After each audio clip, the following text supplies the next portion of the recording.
What's going on YouTube? Bacon here bringing another video. This one going to be my week 5 battle for the OLT Harmony Division Season 5. This week we are taking on the Philadelphia Swirlixers, coached by Il Kid. Sorry, I'm not really sure if it's Il Kid or IL Kid, but Il Kid here took over the team, I believe, last week, and he's coming into this game at 1-3. We, of course, are coming in sitting at 3-1, riding a nice 3-game win streak here early in the season, or actually I guess I should say it's the middle of the season at this point. But yeah, he came in, made some changes. I think it mostly changed around some of the lower tier mons and kept kind of the main core of the team intact. But yeah, stick around to the end, by the way, guys, for a little mini rant if you're interested in hearing me rant at the end of this game. This is technically not the official replay of the game, and I'll get into more of what I mean by that at the end of this. But this is the game that took place and the game that I'm kind of considering happened. So yeah, I'll be there in a second at the end of the video. You can catch my rant on that, but otherwise enjoy the match. So getting to the team matchup here, my opponent has available the Megaladios, Tapu Fini, Zeraora, Hawlucha, Excadrill, Tyranitar, Salazzle, Silvally, Perugly, Dusknoir, and Matang. So right off the bat, this team is extremely top heavy. I really don't anticipate seeing any of the bottom 3 mons on the team there. And I don't particularly expect to see Hawlucha just because I do have the Cofagrigus to slow it down. Scizor can take hits, Mega Diancie can prevent it from setting up, things like that. It's just kind of problematic to run the Hawlucha versus me, and Tyranitar doesn't have a great matchup either. Things like the Scizor and the Diancie are really going to probably start to scare that thing away. Rotom Heat can potentially burn it, Crocodile's kicking around, so the Tyranitar and the Hawlucha I wasn't super expecting to see anyways, and as you can see they're not here. So kind of knowing that going into the game, I was able to tailor my sets pretty well. It's not like I completely ignored the fact that he had a Hawlucha and a Tyranitar, but like I mentioned, those bottom 3 Pokemon were really not threats to me at all. So I was basically kind of focused on his top 9 mons when I was prepping. The more I prep against Zeraora, the more I start to think it's one of the best Pokemon in the format. It's just so fast. It gets really nice coverage options. If it had U-turn, it would be super difficult to prep for.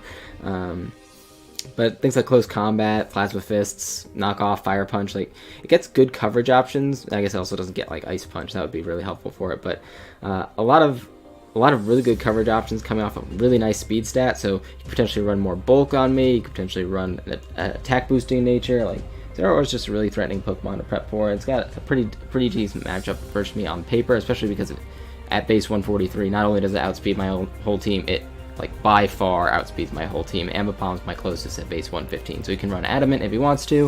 He can run a ton of bulk if he wants to. Like, he's got options with the Zeraora here, and the Plasma Fists, plus the fact that he has Volt Absorb in this instance can be somewhat annoying. Like, I can't just throw off returns with my Ambipom. Not that I necessarily want to stay in to catch a close combat or something, but I can't do that. And then obviously I don't have great switch-ins for the combination of Electric plus Fighting on this team.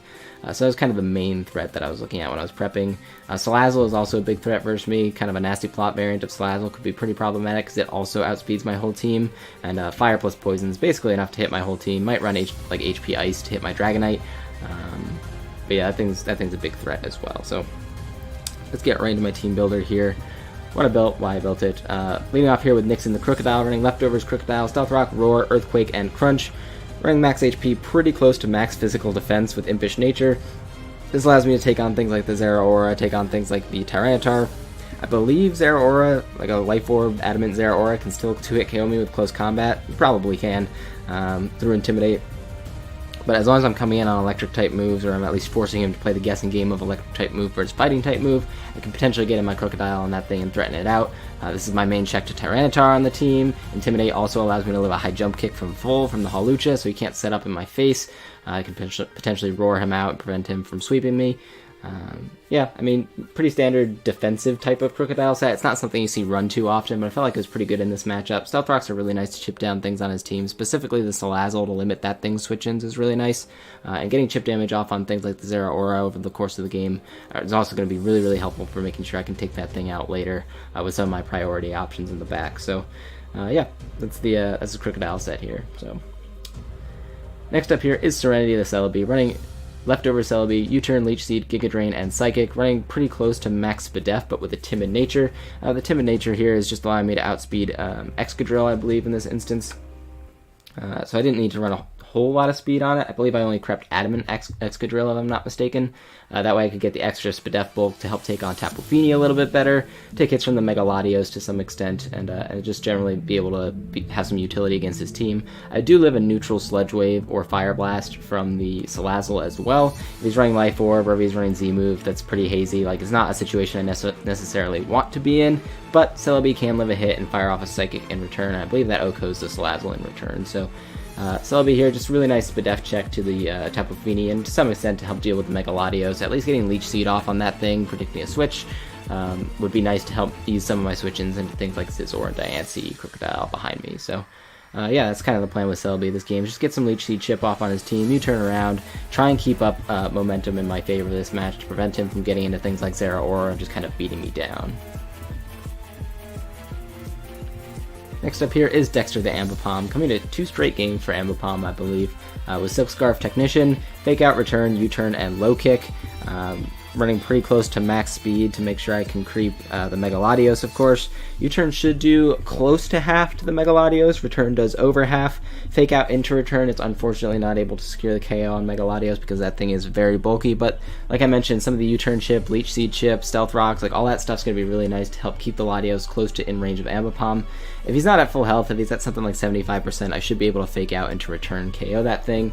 Fake Out is nice to also help chip down the Zeraora later in the game, chip down the Hawlucha. You may notice he's got Hawlucha plus Tapu Fini, and the Misty Seed actually gives you a Spadef boost, not a Fizz Def boost. So Fake Out is still doing a really solid chunk to Hawlucha. I believe it 2-hit KOs Hawlucha. So worst case scenario, I may need to get into a situation where like I Fake Out with Ambipom and then sack my Celebi so he can't Drain Punch health up, and then I go back out into Ambipom and pick him off with a Fake Out that way. So that may be something I end up needing to do with the Hawlucha. Low Kick is there specifically to hit the Excadrill and the Tyranitar. Should OHKO the Tyranitar from full, I believe, or at least after Stealth Rocks or a Fake Out chip. And Low Kick also does a massive chunk to Excadrill. If he's running no HP, it's actually a 50-50 roll to OHKO from full. That's because it's actually a 60 base power move versus Excadrill, and the way Technician works in this instance is actually because Low Kick falls is only a 60 base power move, it still gets the Technician boost, so it's actually a base 90 power move versus Hawlucha. Kind of an interesting thing there with just how that interaction works out. This also hits a potential Silvally Steel, which if you brought Silvally, I thought Silvally Steel would be fairly reasonable to run versus me. It's a good check to Scizor, a good check to Diancie. Could be running like Flamethrower plus Flash Cannon on it with Parting Shot and Defog, something like that. I think would make some sense versus my team. So Low Kick also hits that thing, but it's primarily there for the Tyranitar and the Excadrill. Next up here is Grace the Mega Diancie, running Rock Polish Mega Diancie with Calm Mind, Moonblast, and Earth Power. So I really didn't need more than Moonblast plus Earth Power to hit his whole team for super effective damage, or at least for big damage. Like I mentioned, he might be running Silvally Steel, but Earth Power should be able to 2-hit kill that thing anyways. The kind of idea behind the Mega Diancie is Rock Polish will allow me to outspeed +2 variants of Excadrill, of course, but also potentially allow me to outspeed an Adamant +2 Hawlucha if you happen to go that route. I believe I might actually live a +2 high jump kick from full if I'm in regular Diancie form, so I can potentially Rock Polish on that thing and then Mega Evolve the following turn, go for a Moonblast to knock it out. I do knock it out even through the +1 defense Spadef boost that it gets from the Misty Seed, so that's not something I need to worry about. Calm Mind is also there to help me get some boosts up on the Tapu Fini. I could potentially 2-hit KO that thing if he's not running any Spadef investment on it with Moonblast. If I'm at +2, I should potentially be able to OHKO it with Moonblast, or should OHKO it at least after Rocks, and I can take 2 Surfs in return as long as he's not running a lot of offensive investment. So the Calm Mind there is just kind of a way to augment my damage output. If I predict him to sack certain things at given times of the game, I can get a Calm Mind off and then kill the sack. Calm Mind also allows me to take hits from like the Mega Latios a little bit better, and just really start to put in some offensive pressure on his team. I felt like Diancie was just too important to not bring this match, despite the fact that it only speed ties with the Mega Latios there. I felt like it was still really important to have on the team as an offensive check to that, potentially. And then, like I mentioned, Rock Polish will allow me to outspeed the Excadrill, potentially allow me to outspeed the Hawlucha, and should allow me to outspeed the Salazzle as well. And I can knock those things out from full with Earth Power or Moonblast, respectively. Next up here is dedicated Sackma on the Scizor, running Akaberry Scizor, of course with Technician, U-turn, Bullet Punch, Sword Stance, and Roost. Running max HP, Adamant Nature with a decent bit into special defense, actually. This is kind of a mixed check to Latios and late game cleaner kind of thing. Roost allows me to take hits better over the course of the match. Akaberry allows me to live HP Fire from the Latios, no problem. I can take Fire Punch from Zeraora if he's running that and get some good U-turn chip off to try and put it in range of my Ambipom. Scizor in general, I think, in this match is going to have a tough time as long as the Excadrill and the Zeraora are alive. Because I'm not running Curse, I'm running SD, so I'm still going to take a good amount of damage from those things, and Bullet Punch is obviously a resisted hit on those. But Salazzle is very frail, so at +2 I'm actually doing something like 70-ish% to the Salazzle. So a Fake Out off on that with my Ambipom, 2 switch-ins to Stealth Rocks, that kind of thing. Even a Leech Seed plus Stealth Rocks from my Celebi would be enough to chip the Salazzle to the point of +2 Bullet Punch.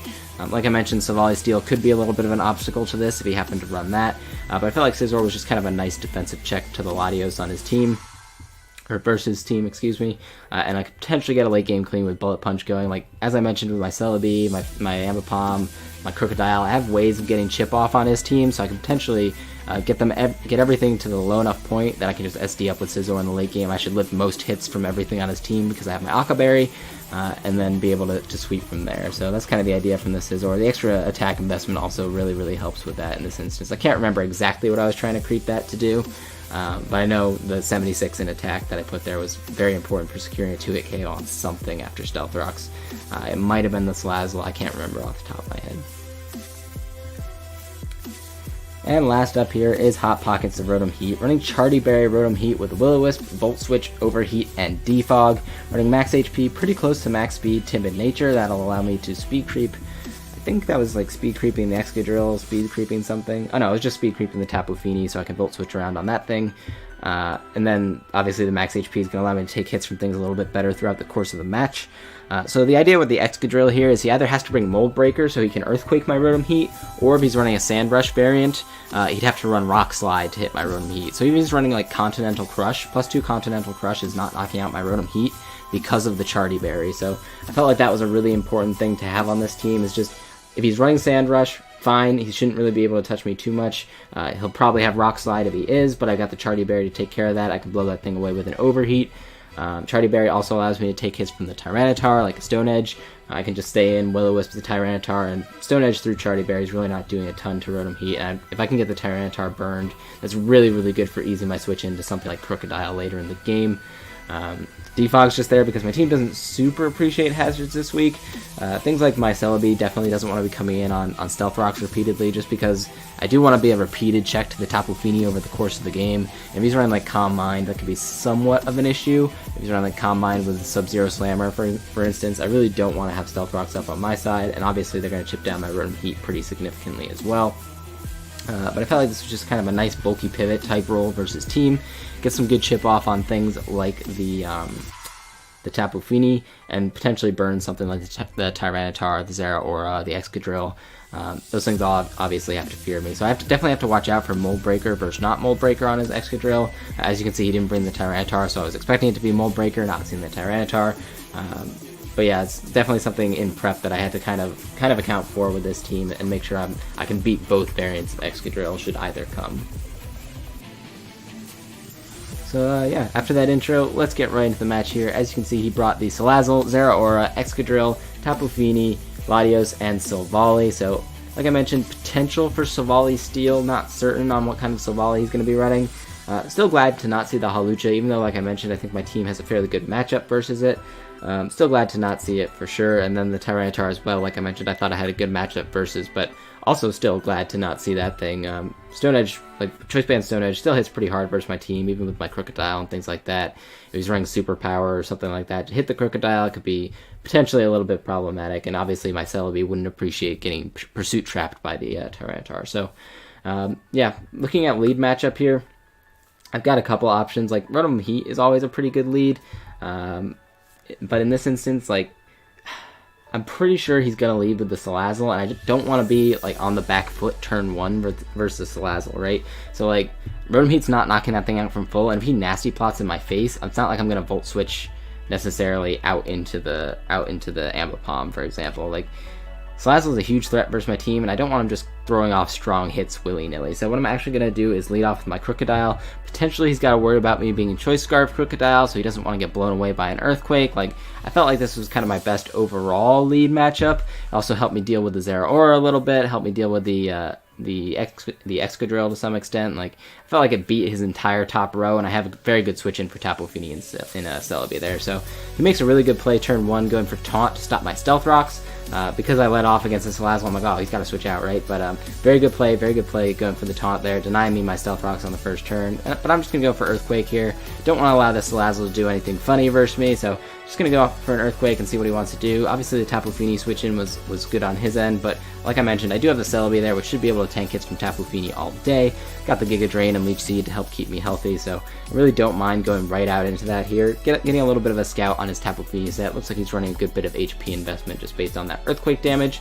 He makes another good play here and goes right for Nature's Madness. Does a good chunk to my Celebi, obviously, taking off half my HP, but he doesn't have a Leech Seed switch in because he doesn't have a Grass type, unless that's Silvally Grass, so Leech Seed here is super free. It actually turns out it's Silvally Ghost. So that's a little bit problematic for my Ambipom, actually, that he's running Silvally Ghost. I don't really have any way to hit that. But Leech Seed here is nice. It's going to get my Celebi relatively healthy here to help take on the Tapu Fini later in the game. And since he's running Nature's Madness, I don't think he'd be a Calm Mind variant anyway. So what I'm going to go do here is actually go out into my Diancie first to block a Parting Shot, just to deny him from getting momentum here off my Diancie. And now he's in kind of a tough spot. If I just stay in here to go for for a Moonblast, he's in a really tough spot here, because if he goes out into Excadrill, Moonblast plus Earth Power should be able to 2-hit KO that thing. Obviously, I'd have to watch out for potential Choice Scarf, but Moonblast into Earth Power should be able to net me a KO here, essentially. But I don't want to risk him staying in, because he should be able to live a Moonblast with his Silvally.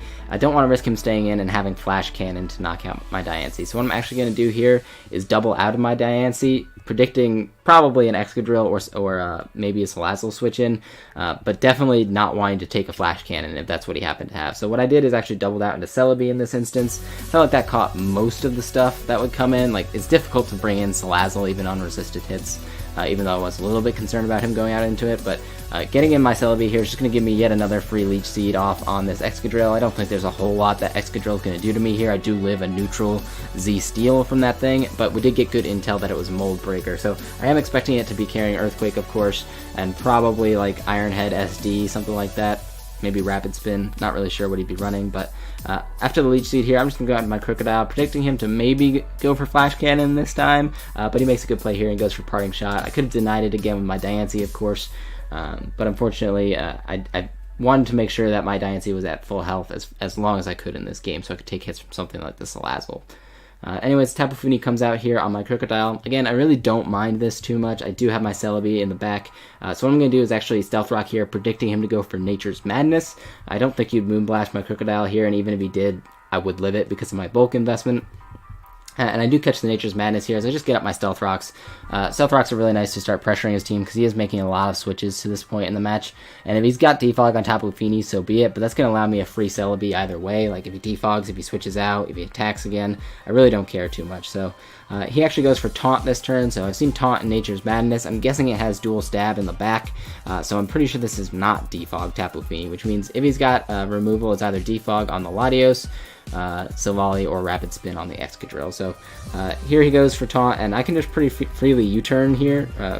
Sorry, I Giga Drain first because I don't really have anything to take a hit from the Tapu Fini, but that's a good chip on the Latios anyways. Like, getting chip off on that thing is really nice for me, and here I'm just going to U-turn. Like, with my Spadef investment, I live pretty handily any hit that he wants to go for. Unfortunately, he doubles back out into the Tapu Fini, which is kind of what the Celebi is there for in the first place, but that's not such a big deal. My Rotom Heat does guarantee to outspeed this Tapu Fini since we've seen leftovers, so this is just a free Volt switch for me. I don't care if he goes out into Excadrill because I should be able to live any hit that thing wants to go for. I should outspeed it if he's running Adamant, that is. And I do have my checks like my Crocodile in the back, so I'm just going to Volt switch here, really not caring about what he wants to go into. Luckily for me, he does go out into Latios, and this thing is getting really chipped down. So this is absolutely a free Ambipom for me. Based on the damage I've been doing, it looks like he's not really running any bulk because he's probably speed tying with my Diancie. So this is just a free return from my Ambipom here. Obviously, Latios doesn't have access to any priority, and he's got no return switch-ins really. Like, even the Silvally at this point is really starting to get chipped down. And his Latios is not switching in on anything else on my team at 49% with Stealth Rocks up. So get a return off, KO that Mega Latios, big threat gone, and the Excadrill comes out. Like I mentioned, low kick might KO from here, but it's really not worth the risk. I can just freely go out into my Celebi and see what he wants to do, as he goes right for the substitute here. So he's got substitute. That means he's missing a move at the very least. He's almost definitely got Earthquake because he's running Mold Breaker. I'm thinking his other move would be Iron Head, but I'm not certain at this stage of the game. I'm just going to Giga Drain to break this thing's substitute and see what he wants to do. Like, I've seen leftovers on it, so I know it's not a Z move, so it's not a huge threat to my Celebi right here. It's almost definitely not carrying X Scissor, so I'm not super concerned about that, but he does go for a Swords Dance here, and this is starting to get a little bit sketchy. Like, I'm pretty sure he'd go for Iron Head here, it would be my guess, as I'm going to go out with my Rotom Heat to scout for that. He makes a really good play and goes for the Rock Slide, trying to catch my Rotom Heat. I did have the Charty Berry, like I mentioned, so I did live that. But it's still big that he missed it there, for sure. But if he's running Adamant Excadrill here, I should be able to outspeed this with my Rotom Heat. So I'm just going to stay in and fire off an Overheat. Like, if he Earthquakes me, whatever, I can get a free switch into my Crocodile. I'm just going to go for Overheat here, do some really nice damage to this Salazzle, actually, on the switch-in. And I'm just going to Volt Switch out on the Salazzle. I don't really care what he wants to go for. I just want to make sure that this thing is dead to Stealth Rock. So even at -2, this Volt Switch is still going to do enough to put it in range of Stealth Rocks, and that's exactly what I want. He's going to actually be pressured to Defog now, because Salazzle is still pretty important versus me, even only at 8%. He's running a Taunt Toxic set, which means it's not as much of a threat as like a Nasty Plot set would be. But I could pretty freely pressure here with Fake Out. Even if he goes out into Silvally Ghost, as he does here, everything taking chip on his team is really nice, and he's pretty much forced to defog at this point, because he did just save his Salazzle. So like, the point of saving the Salazzle would be that you want to go to defog here. So I'm going to U-turn out of my Ambipom here, just go out to my Crocodile, try and get some leftovers recovery up on this thing so I can take hits from the Zeraora a little bit better. Like I mentioned, I was pretty certain he was going to defog this turn. This gives me an opportunity to get back up my Stealth Rocks if I want to, or I could pretty freely click Knockoff versus team at this point in the game. Both are good options, I would say, at this point, but I'm pretty sure he's just going to Parting Shot out, as he actually just hard switches out into Tapu Fini, so he's probably not running a whole lot of speed investment on his Silvally, but that was a perfect opportunity for me to get my Stealth Rocks back up. This looks like a pretty defensive Silvally Ghost, so I wasn't really threatened by anything it wanted to go for. Getting my Stealth Rocks back up means I'm going to continuously pressure him to defog to get his Salazzle back in, but also, like, the Tapu Fini was obviously coming in on that turn, so going to go right back out into my Celebi. Best check to the Tapu Fini that I've got, of course. Moonblast is doing pretty much nothing to me. The special attack drop's a little bit unfortunate, but it's not like a huge deal, I would say. Because since he didn't taunt, I can freely go for Leech Seed here once again. Like I mentioned, no grass immunities on his team with Leech Seed here. So Leech Seed into Psychic, I believe, is going to 2-hit KO the Silvally on the switch-in. I just went for Giga Drain that turn. What am I talking about? Anyways, Silvally comes in here on the Giga Drain. I guess he was probably predicting a Leech Seed there. But Giga Drain into Psychic is going to guarantee KO the Silvally, and I should be faster than it, as I am. Being able to knock out the Silvally is nice. That was apparently his defogger on the team, and I'm almost certain he doesn't have Rapid Spin on Excadrill, so those rocks are here to stay, which means that Silvally is also dead. Not the Silvally, the Salazzle is also dead to rocks. Excuse me. A lot of flubs today. Anyways, Zeraora comes out here. This thing shouldn't be able to OHKO me from full unless he's like Z Fire, so I'm just going to U-turn here as he shows Bulk Up. That's a little bit sketchy that he's Bulk Up, because as you can see, I have a lot of physical offense in the back. But I've calculated here that my Crocodile should still be able to knock out this Zeraora even at +1 with Earthquake, and I do live a neutral close combat with Life Orb, so unless he's running like Victinium Z close combat, I should be able to live any hit that he wants to go for here. And even if he is Victinium Z close combat, I could go into my Diancie afterwards and hit him with a Earth Power. So, like I mentioned, I am going to be able to live that close combat thanks to those extra turns of leftovers recovery I scooped up earlier with my Crocodile. I'm able to blow away the Zeraora with Earthquake. I don't think that crit really mattered. My calc said it killed, and even if he had more bulk investment than I think he did, Fake Out still would have been able to pick him off from my Ambipom. So, Crocodile able to come through here and knock out that that threat in Zeraora. That thing is terrifying. Anyways, the Tapu Fini comes out here, and I've really got no reason not to save my Crocodile. The Intimidate Sack is really nice for his Excadrill, because I do know that thing is sub-SD. So Celebi is just always a free switch in on this thing, and it basically beats what he's got left since the Salazzle dies to rocks. So here, just going to go out into my Celebi, and I really have no incentive to click anything. Like, I can click whatever move I want. The Salazzle dies to rocks. Giga Drain's going to do some big damage to this Tapu Fini. As you can see here, I get a lucky crit with my Giga Drain. It will do massive chunk of damage to this Tapu Fini. It's going to do good damage to the Excadrill on switch in. Like, there's really no incentive for me to not click Giga Drain there since the Salazzle's dead upon entry.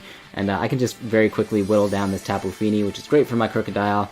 Like I mentioned, the Salazzle was just a sack at this point, so he's just going to throw it away.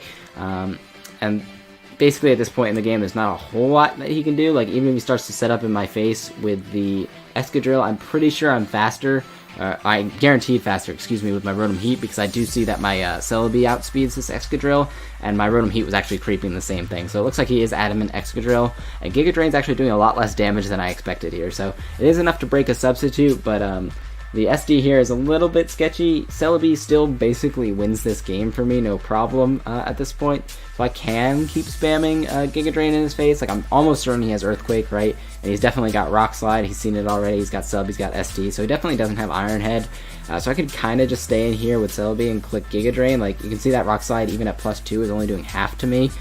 Because Celebi is just really bulky. Base 100s across the board is very deceptively bulky sometimes, especially when you start to invest in HP. So I can pretty freely Giga Drain. 2 more will knock out this Excadrill, as you can see.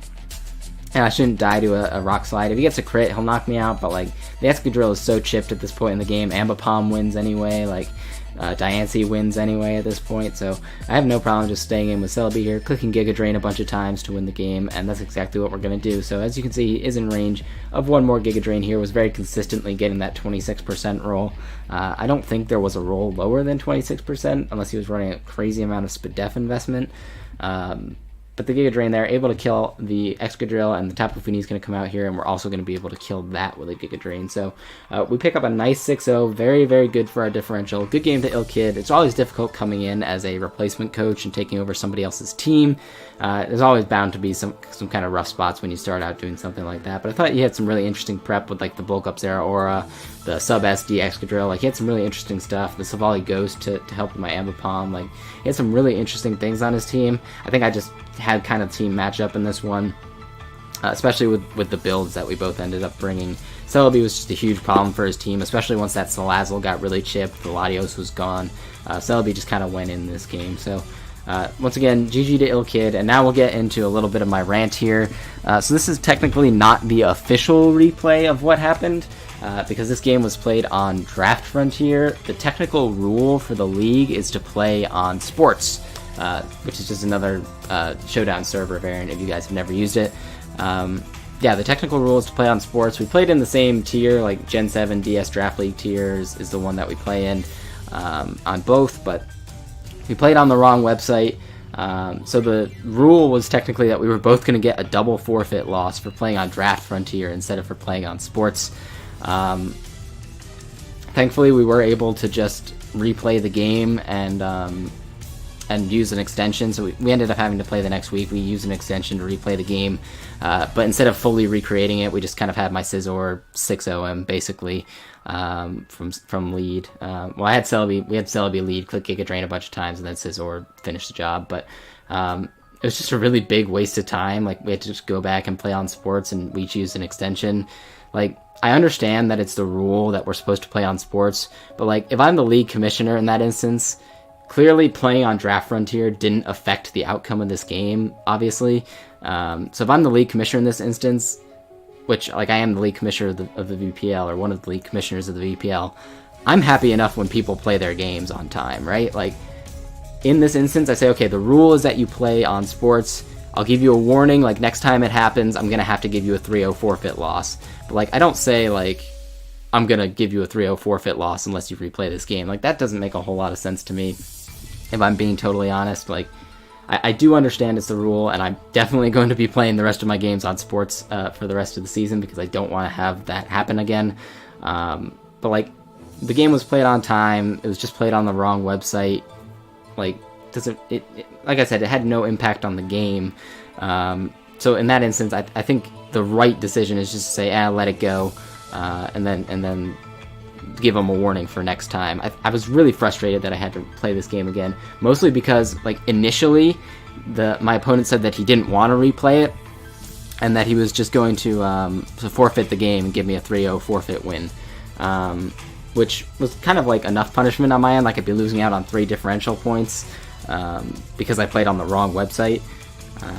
But even then, like they still weren't willing to accept that on the mods end, and they made us like either replay the game or get the double forfeit loss. So I can't lie, I wasn't very happy about doing that. I understand it's the rule. I understand like we can disagree. Like I can still be unhappy and still understand like it's the rule. This is how we had to do it. But I think I'm still like entitled to be unhappy that we had to replay this game, and my opponent obviously was also not happy that we had to replay the game, so he's just like, yeah, just win 6-0, like I'm just gonna click buttons. So I mean, OLT is a great league. It's like it's not a reflection on the league or anything like that, or even the commissioners themselves. I just think in general, if your games are getting played on a consistent basis, I'm a happy commissioner, right? It may be different out there in the other leagues. I haven't played a whole lot of Draft League outside the VPL. Like you guys have seen ABC, you've seen some SSBL, you've seen, well, you haven't seen the Waylord. It was a tier 3 and below league that I played in. So I haven't played in a ton of leagues to this point, but I feel like a small mistake like that, just a stupid, like, brain fart kind of thing. A lot of leagues play on Draft Frontier anyway. It's just like a simple kind of brain fart type of mistake. It's the rule, but like, is that a rule you need to enforce that consistently? I would say no. Like, you don't want people blatantly flaunting breaking the rules, but in this case, it was like clearly an honest mistake. We immediately caught it. Like, I looked at my replay, I was like, oh crap, we played on Draft Frontier. I hope that's not a problem. Like 5 minutes after the game was played, and like still it apparently was a problem. So, like obviously, I'm not going to do that again. No chance I'm doing that again because I don't want to go through this again. But I was pretty frustrated that we had to replay this game, and like I do understand where the league commissioners were coming from, but this is just going to have to be like an agree to disagree thing, and we're going to have to move on with our season. So we're sitting at 4-1 now. Thank you guys for sticking around for that little rant if you did to this point. We're sitting at 4-1 on a nice 4-game win streak here. Looking pretty good for a playoff spot. I believe we're sitting at like 3rd or 4th at this point in the league.